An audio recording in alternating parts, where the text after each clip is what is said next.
नमस्कार। आज 16 नवंबर है, शनिवार का दिन। मैं हूं समी अहमद, हाजिर हूं पटना से छपे हिंदी के प्रमुख अखबारों की प्रमुख खबरों के साथ जन मीडिया न्यूज़ के इस खास कार्यक्रम में। आज जो चार प्रमुख खबरें मैंने आपके लिए चुनी हैं वो इस तरह है। जमुई में जनजातियों को 6600 करोड़ की योजना का तोहफा। झांसी के मेडिकल कॉलेज में लगी आग, 10 बच्चों की मौत। बिहार के 19 जिलों में मध्यम से घने कोहरे का अलर्ट। और भारत ने दक्षिण अफ्रीका को T20 सीरीज में 3-1 से हराया। आइए अब इन खबरों को विस्तार से जानते हैं। प्रधानमंत्री नरेंद्र मोदी ने कल यानी शुक्रवार को जमुई में आयोजित जनजातीय गौरव दिवस समारोह में एक और आदिवासियों के कल्याण के लिए 6600 करोड़ की योजनाओं का शिलान्यास और उद्घाटन किया, तो दूसरी ओर आदिवासी बहुल झारखंड को राजनीतिक संदेश देने की भी कोशिश की। सभी अखबारों ने इस खबर को विस्तार से कवर किया है। आपको मालूम है कि झारखंड में विधानसभा चुनाव चल रहा है। दूसरे फेज का मतदान 20 नवंबर को होना है और वहां 23 नवंबर को रिजल्ट आएगा। इससे पहले 13 नवंबर को पहले फेज का चुनाव हो चुका है। कल का कार्यक्रम स्वतंत्रता सेनानी धरती आबा बिरसा मुंडा की 150वीं जयंती पर आयोजित किया गया था। क्योंकि ये कार्यक्रम झारखंड में नहीं आयोजित हो सकता था, इसलिए इसे झारखंड से सटे जमुई जिले में किया गया। श्री मोदी ने अपने भाषण में कहा कि जिसे कोई नहीं पूछता उसे मोदी पूछता है। उन्होंने कहा कि आदिवासी समाज की विरासत को सहेजेंगे, उन परंपराओं से सीखेंगे जिन्हें सदियों से आदिवासी समाज ने संरक्षित कर रखा है। उन्होंने आरोप लगाया कि आज़ादी की लड़ाई में आदिवासी समाज के योगदान के साथ इतिहास ने न्याय नहीं किया। इस मौके पर मुख्यमंत्री नीतीश कुमार ने कहा कि बिहार में 15 नवंबर को बिरसा मुंडा के जन्म दिवस पर राजकीय समारोह मनाया जाता है। नीतीश कुमार ने एक बार फिर अपनी गलती की बात दोहराई। उन्होंने कहा कि बीच में कुछ गड़बड़ी हो गई थी, अब कभी हम लोग कहीं नहीं जाएंगे, पूरी तौर पर इनके साथ रहेंगे। ये थी मुख्यमंत्री नीतीश कुमार की बात, जिन्होंने एक बार फिर से ये कहा कि वो अब आरजेडी के साथ जाने की गलती नहीं करेंगे और भारतीय जनता पार्टी के साथ बने रहेंगे। अवसर था जनजातीय महोत्सव पर आयोजित कार्यक्रम का, जिसे प्रधानमंत्री नरेंद्र मोदी ने संबोधित किया और उसके बाद मुख्यमंत्री नीतीश कुमार ने भी अपनी बात वहां रखी।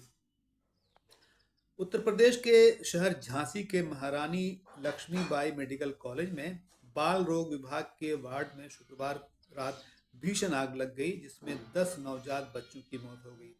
वार्ड के दरवाजे खिड़की तोड़कर बाकी 37 बच्चों को बाहर निकाला गया। जिन लोगों ने आग लगते देखा, उनका कहना है कि आग लगभग 10:30 बजे रात में लगी थी। जब तक स्टाफ कुछ समझ पाता, वार्ड धुएं से भर गया और चीख पुकार मच गई। मेडिकल कॉलेज के फायर फाइटिंग सिस्टम से कोई मदद नहीं मिल सकी। जब तक दमकल की गाड़ियां पहुंची, तब तक 10 बच्चे जिंदा जल चुके थे। इनके अलावा जो बच्चे झुलसे हैं, उनकी हालत भी नाजुक बनी हुई है। वार्ड में आग कैसे लगी, इसका पता नहीं चल पाया है। अग्निशमन अधिकारी के अनुसार बिजली की ओवरलोडिंग से आग लगने की सबसे ज्यादा संभावना मानी जा रही है। कुछ लोग वार्ड में सिलेंडर फटने की भी बात कह रहे हैं। मेडिकल कॉलेज में आग लगने पर वहां का अलार्म नहीं बजा। कहा जा रहा है कि अलार्म बजता तो शायद स्थिति इतनी खराब नहीं होती और बच्चे बचाए जा सकते थे।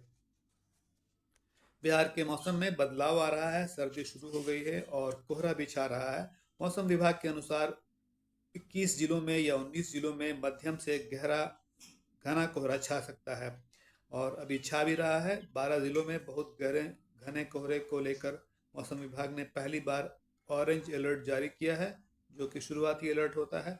और 7 जिलों में घने कोहरे का येलो अलर्ट जारी किया गया है।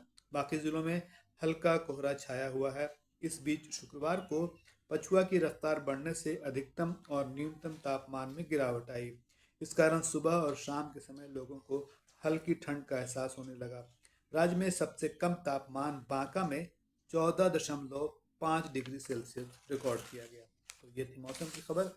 और अब खेल की खबर की चर्चा करते हैं। संजू सैमसन और तिलक वर्मा की ऐतिहासिक नाबाद शतकीय पारियों के भारत ने शुक्रवार को जोहान्सबर्ग में चौथे और अंतिम T20 क्रिकेट मैच में दक्षिण अफ्रीका को 135 रनों से हरा दिया।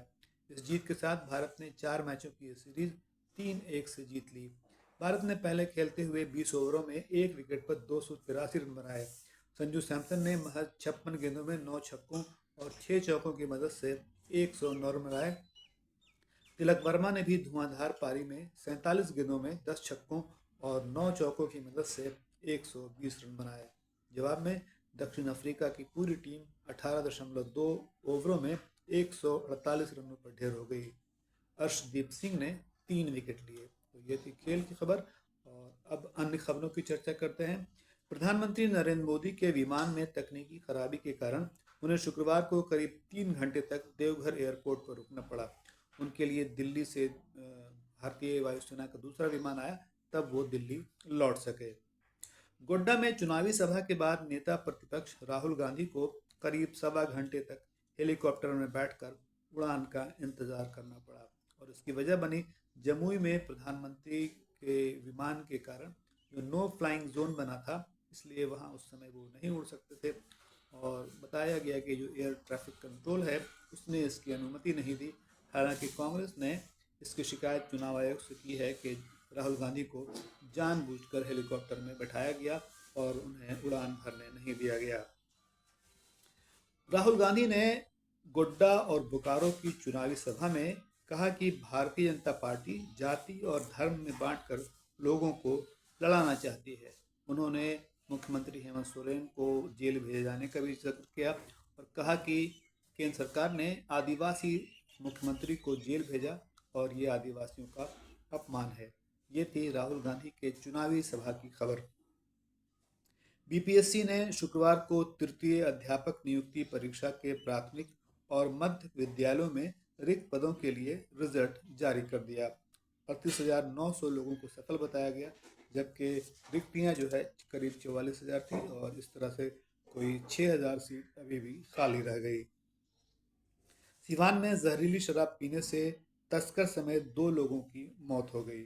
3 लोग पीएमसीएच रेफर किए गए हैं और 2 की रोशनी जाने की बात कही गई है। आज से कुछ दिन पहले भी सिवान में और आसपास के ज़िलों में जहरीली शराब पीने से लोगों की मौत हुई थी और एक बार फिर वहाँ पर जहरीली शराब पीने से मौत हुई है। और अंत में शराबबंदी से जुड़ी एक खबर जो कि पटना हाई कोर्ट से आई है और पटना हाई कोर्ट ने 2020 के एक मामले में कुछ टिप्पणी की है। पहले हम समझते हैं कि ये मामला क्या है।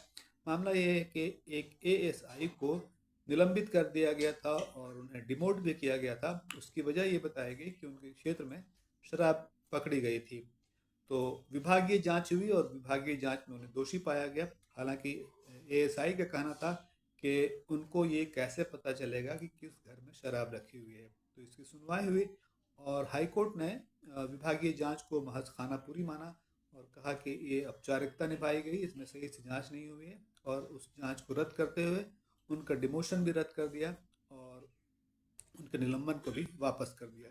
इसके अलावा हाई कोर्ट ने कहा कि पुलिस और तस्करों के लिए शराबबंदी जो है कमाई का जरिया बन गया है। कानून अपने मकसद में कामयाब नहीं हुआ। हाई कोर्ट का कहना था कि ये जो शराबबंदी शुरू की गई इसका मकसद तो सही था, लेकिन ये अपने मकसद में कामयाब नहीं हो रहा क्योंकि पुलिस और तस्करों की मिलीभगत है।